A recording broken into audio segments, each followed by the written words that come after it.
हे hi everyone, welcome to the channel.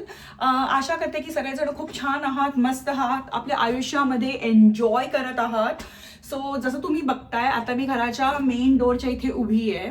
आणि हे जे मेन डोअर आहे, ॲक्च्युली इकडे सगळे डोअर्स असतात ते व्हाईटमध्ये असतात. पण आणि हे खूप वर्ष व्हाईटमध्ये होतं. पण मी लेटली हे डोअर जे आहे, तुम्हाला जर आय डोंट नो तुम्हाला कॅमेरामध्ये कसं दिसतंय, पण मी गोल्डन कलरमध्ये पेंट करून घेतलं. खूप छान वाटतं. म्हणजे जेव्हा बाहेर खूप स्नो पडलेला असतो आणि तुम्ही घरात येतात तेव्हा असं, किंवा खूप सूर्यप्रकाश असतो ना, तेव्हा खूप छान दिसतं डोर. सो असं. आणि दुसरी गोष्ट म्हणजे जसं तुम्हाला इकडे मागे दिसतंय, हे एक छोटंसं कोट क्लॉझेट आहे. म्हणजे आपण इकडून घरातून एंटर झालो की डाव्या बाजूला इकडे एक कोट क्लॉझेट आहे. आता इकडे दार बसवण्याच्या ऐवजी मी एक खूप इझी सोल्युशन फाइंड आउट केलं. जसं तुम्हाला इथे वर दिसतंय ना, इकडे मी ना तो काय म्हणतात त्याला, टेन्शन रॉड लावून घेतलाय. आणि त्या टेन्शन म्हणजे तुम्हाला काही ठोकाठोक करावी लागत नाही, कुठे खेळाबिळा मारावा लागत नाही.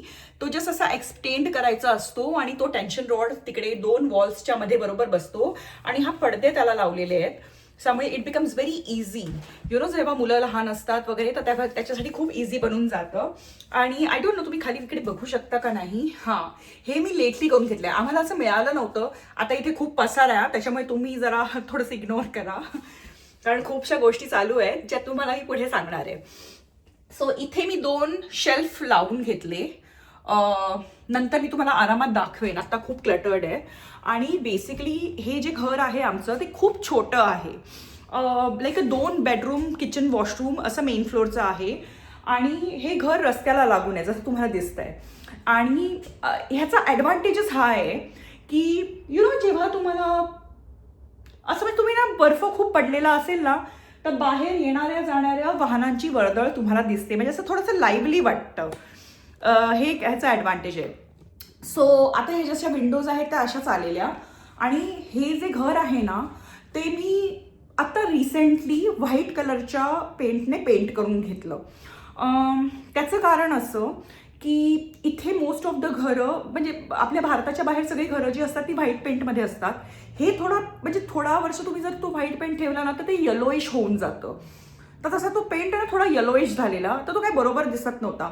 तर मी पूर्ण घराला व्यवस्थित परत एकदा व्हाईट पेंट करून घेतलं. आणि ज्या बेसिक गोष्टी होत्या, कारण इकडे हे जे वॉल्स असतात ते हे सिमेंटचे वॉल्स असतात ना, हे सगळे वॉल्स असतात ते असे ड्राय वॉल्स असतात. तर सगळ्याला मी व्यवस्थित व्हाईट कलरने पेंट करून घेतलं. आणि आता हे जसं तुम्हाला मागे दिसतंय ना, हे माझं आहे किचन. आता मी तुम्हाला असंच वळून दाखवणार. आणि हे जे कपाट आहे ते मी करून घेतलं छानपैकी. कारण इकडे लिव्हिंग रूममध्ये एक तर लिव्हिंग रूम आहे छोटी, ठीक आहे. आणि खूप कमी म्हणजे ना, स्वस्तात मस्त असं काय, तर मी शेवटी एक कपाट करून घेतलं. कारण किचनला काही एक्स्ट्रा स्टोरेज नाही आहे. किचन हे असं गॅली किचन आहे. आणि तिकडे आपल्या गोष्टी काही जास्त ठेवता येत नाही. जे घराच्या जरी गोष्टी असतील लिव्हिंग रूमच्या, तरी काही ठेवता येत नाही जास्त. तर म्हणून एक इकडे मी त्याच स्पेसमध्ये फिट होईल असं एक बेसिक कपाट करून घेतलं. आणि जसं तुम्हाला दिसतंय, आता इकडे खूप पसारा पडलेला आहे, त्याच्यामुळे तुम्ही मला जज करू नका.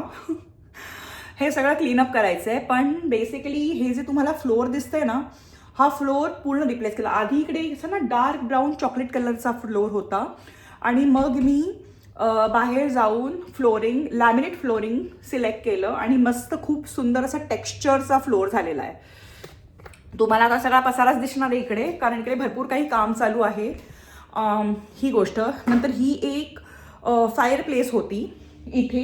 ही पहिल्यापासूनच आहे घरामध्ये, म्हणजे आम्ही यायच्या आधीपासून आहे. ही जुन्या काळातली. हे घर जे आहे ते सेकंड वर्ल्ड वॉर झालं तेव्हा बांधलेलं आहे. Can you imagine. तर ही फायर प्लेस ही तेव्हाची आहे. पण आम्ही काही फायर प्लेस यूज करत नाही, कारण घरामध्ये पूर्ण सेंट्रल हीटिंग आहे आणि AC आहे, त्याच्यामुळे तसं. आणि मेन म्हणजे इकडे आत्ता सध्यासाठी तरी मी घरामध्ये मंदिर ठेवलेलं आहे. ही नॉर्थ डिरेक्शन आहे. तर खूप छान वाटतं असं सकाळी काहीतरी करायला. म्हणजे आता मी तुम्हाला स्वयंपाकघरात घेऊन जाणार आहे. सो हे जे तुम्हाला दिसतंय ना मंडळी, हे छोटंसं स्वयंपाकघर आहे. आणि आता हे समोर आहे ती समोरच्या घराची वॉल आहे. ते आमच्या दोघांच्या घरामध्ये कॉमन आहे, ठीक आहे. सो हे जे माझं स्वयंपाकघर आहे ना, म्हणजे हे खूपच छोटं आहे. I cannot tell you how much. आता इकडे सगळा जंक पडलेला आहे. याचं खरं तर काम होणार आहे. फ्रीज आम्ही मोठा घेतला म्हणजे सगळं एका फॅमिलीसाठी सामान व्यवस्थित जाईल. आणि ह्या बाजूला तुम्ही बघताय आता हा जो काउंटर टॉप आहे ना, ह्याचं सगळं काम व्हायचं आहे ॲक्च्युली. सो हा काउंटर टॉप आपल्याला रिप्लेस करायचा आहे आणि ह्याच्या जागी चांगला म्हणजे हे फ्लोरिंग आहे ना, ह्याच्याबरोबर मॅच होईल असा काउंटर टॉप आपल्याला घ्यायचा आहे. ठीक आहे. So first is that thing. माझ्यामध्ये असा विचार होता की हे एक्सटेंड करून सी शेप किचन करायचा. पण इकडे प्रॉब्लेम काय होतो माहिती आहे, आता हे तुम्हाला दिसतंय ना, हा एक्झॉस्ट आहे. म्हणजे जे काही फूड आपण बनवतो त्याचं जे म्हणजे हे असतं ते घराच्या बाहेर फेकतं एक्झॉस्ट. तर हाफ एक्झॉस्टची ना मला लोकेशन चेंज करायला लागेल, नंबर 1. नंबर 2 प्रॉब्लेम हा आहे की हा जो कुकटॉप आहे ना, इलेक्ट्रिकचा आहे. ठीक आहे. तर ह्या कुकटॉपची लोकेशन पण परत चेंज होणार, बरोबर आहे. म्हणजे हा सगळा मूव्ह करायला लागणार आणि जागा इकडे खूप कमी राहते. त्यामुळे मी असा विचार केला की आत्ता सध्यासाठी दिस इज ओके. मला इकडे एक डिशवॉशर फिट करायचा आहे. ठीक आहे. आणि इथे आमची लॉन्ड्री आहे, म्हणजे ही 2 in 1 आहे. पण बघूया, म्हणजे सगळं प्लॅनिंग चालू आहे ह्या किचनचं. इकडे खूप जास्त पसारा आहे. इकडे कॅनडामध्ये आम्ही सगळीकडेच म्हणा टाईड हे स्टँडर्ड आहे, यूज करतात तसं.